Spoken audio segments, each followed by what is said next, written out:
건강한 대한민국을 위해 노력하는 좋은 의사들을 만나는 시간, 굿 닥터스입니다. 이번 시간에는 잦은 복통과 설사의 원인일 수 있는 궤양성 대장염에 대해서 배워보도록 할 텐데요. 오늘 함께해 주실 첫 번째 주인공 화면으로 만나보시죠.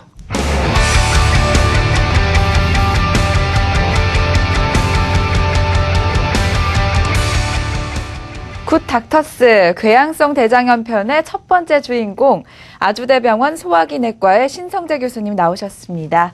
안녕하세요. 예, 안녕하세요. 네, 만나 뵙게 돼서 영광입니다. 예, 반갑습니다. 교수님, 그런데요, 건강보험심사평가원 통계에 따르면 국내 염증성 장질환 환자가 2009년부터 지난해까지, 그러니까 3년 사이에 11.8%나 증가했다고 하는데요. 이렇게 증가되고 중요해지는 질환인 만큼 많은 연구가 현재 이루어지고 있다고 들었습니다. 교수님께서도 다양한 활동을 통해서 염증성 장질환을 연구하시고 또 대외적으로 바르게 알리기 위해서 굉장히 많은 노력을 하신다고 들었어요. 네, 맞습니다. 최근에 학계에서도 이렇게 염증성 장질환이 증가함으로써 이에 대한 여러 연구들과 교육이 이루어지고 있습니다. 대표적인 학회가 장연구학회라는 곳인데요. 그 산하의 염증성 장질환 위원회라는 게 있습니다. 이 모임은 전국의 염증성 장질환을 연구하는 의사들이 모여갖고 같이 서로 연구한 것들을 공유하고 여러 가지 다양한 활동을 하게 있습니다. 네, 그럼 이제부터 본격적으로 궤양성 대장염에 대해서 전반적으로 살펴보도록 할 텐데요. 궤양성 대장염이란 어떤 질환인지 모르시는 분들이 많이 계실 것 같아요. 간략한 설명 부탁드릴게요. 쉽게 얘기하면 한마디로 얘기해서 장 점막에 염증이 생기는 질환입니다. 그런데 이러한 염증이 직장에서부터 시작돼갖고 위쪽으로 번지면서 점막이라던가 점막 아래층에 계속적으로 염증이 생기는 질환입니다. 그래서 환자는 증상이 좋아졌다가 나빠졌다 계속 반복하게 되는 걸 특징으로 하고 있습니다. 그리고 병변의 범위에 따라 직장에만 국한됐을 때는 궤양성 직장염이라 하고, 그다음에 왼쪽에 장에 국한되어 있을 때를 좌측성 궤양염이라고 하고요. 그다음에 전체적으로 했을 때는 광범위 대장염이라고 저희가 분류하고 있습니다. 네, 그럼 궤양성 대장염 어떤 증상이 나타나는 건가요? 보통 가장 많이 호소하는 증상이 혈변인데요. 네. 장에 염증이 발생하게 됨으로써 이제 피가 나게 됩니다. 그래서 이 염증이 있다 보니까 지저분한 물질이 많이 끼게 됩니다. 그래서 그러한 것들이 변으로 나오면 점액변을 호소하기도 합니다. 그리고 장이라는 곳이 원래는 수분을 흡수하는 곳인데 이러한 수분이 흡수가 제대로 안 되기 때문에 무름변이라던가 설사가 나타나게 되고요. 염증에 의해서 장을 자극하게 됨으로써 사람들은 자주 화장실을 가게 되거나 아니면 긴박하게 변을 보고 싶은 욕구가 생기거나 아니면 변을 보고 나서도 개운하지 않은 증상을 느끼게 됩니다. 이러한 증상들이 단기간이 아니라 수주에서 수개월간 지속됐을 때 이러한 증상을 우리가 의심해 볼 수 있고요. 그 다음에 이러한 증상 위에도 염증이 너무 심해졌을 경우에는 발열이라던가 빈혈 이러한 전신적 증상을 동반하게 됩니다. 네, 지금 다양한 증상을 소개해 주셨는데 이번에는 궤양성 대장염이 어떤 원인으로 인해서 발생하는지 혹시 있나요? 굉장히 어려운 질문인데요. 아직까지 이 원인에 대해서 명확히 한마디로 설명하기는 굉장히 어렵습니다. 그러나 현재까지 알려진 바로는 유전적 요인이라던가 아니면 면역 조절계 이상 아니면 감염이 이러한 여러 원인들이 복합적으로 작용해서 이러한 증상이 나타난다고 알려져 있고요. 보통 이 질환은 서구 사회라던가 미국에 많이 질환이 있고 우리나라를 포함한 동아시아에는 흔하지는 않다라고 알려져 있는데 최근 들어서 이러한 질환들이 굉장히 증가하고 있습니다. 지금 추정된 바로는 인구 10만 명당 대략 한 30명 정도 발생하리라고 추정하고 있습니다. 이번에는 어떤 시기에 발생하는지 특별히 주의해야 하실 나이가 있을까요? 그 보통의 경우에서 이 질환의 중요한 점이라고 꼽을 수 있으면 암과는 다르게 젊은 나이에 발생한다라고 알려져 있습니다. 이 궤양성 대장염 같은 경우에서는 20에서 40대 가장 많이 호발한다라고 알려져 있습니다. 그리고 질환은 현재까지는 완치가 좀 어렵다라고 알려져 있기 때문에 고혈압 같은 경우에도 완치가 어렵잖아요. 그래서 평생 약을 먹으면서 조절을 하듯이 이 궤양성 대장염도 평생 아직까지는 약을 드시면서 증상을 조절하는 데 저희의 목적이 있다라고 하겠습니다.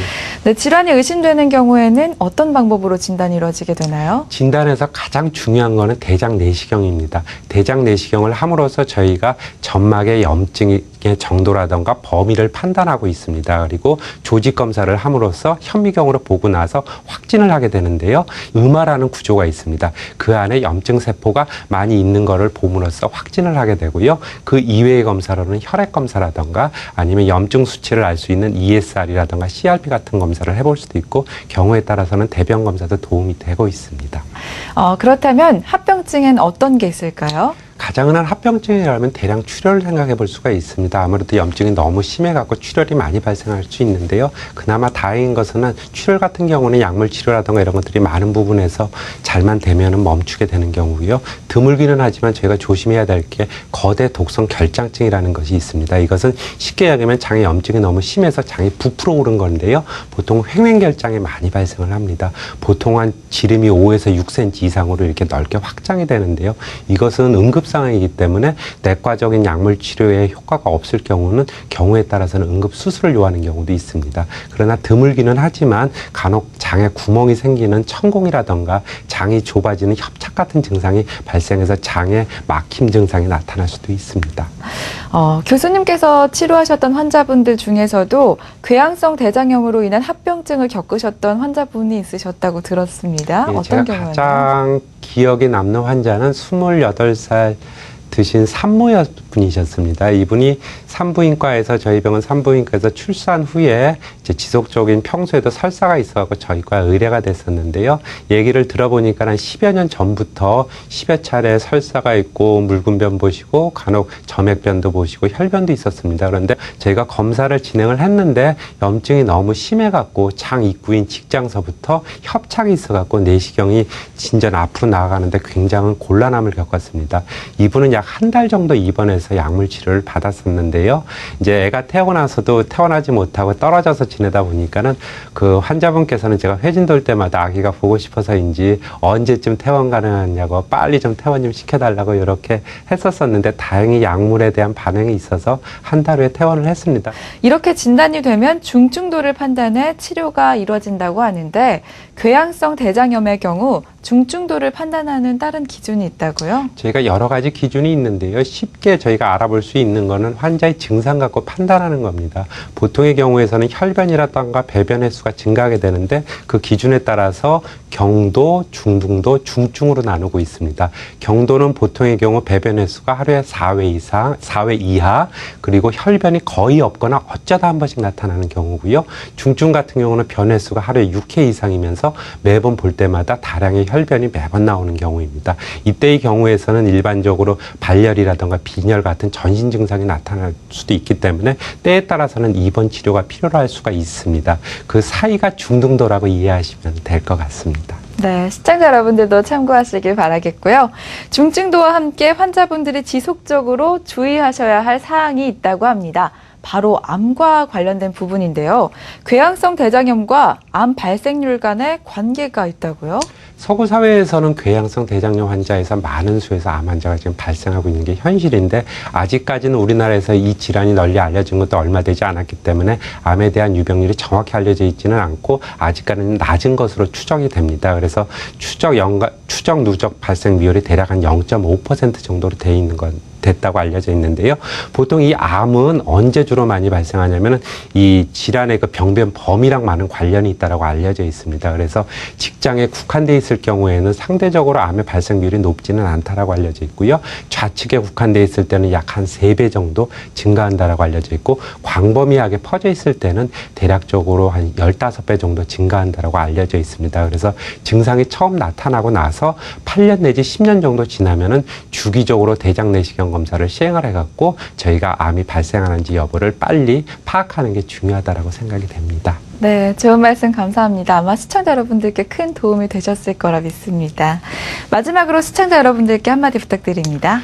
예, 아무래도 이 질환 자체가 평생 약을 드시면서 이렇게 경과를 봐야 되는 질환이기 때문에 그리고 또 중요한 점은 젊은 나이에 발생한다라는 것입니다. 그래서 아무래도 혈변이라던가 배변 횟수가 증가가 수주에서 수개월간 지속된다 그러면 젊으니까 대수롭지 않게 생각할 수도 있겠지만 반드시 이러한 것들이 기간이 오래될 경우에는 주변에 꼭 전문의 선생님을 만나봐서 꼭 검사를 받아보는 게 반드시 필요하리라고 생각이 됩니다.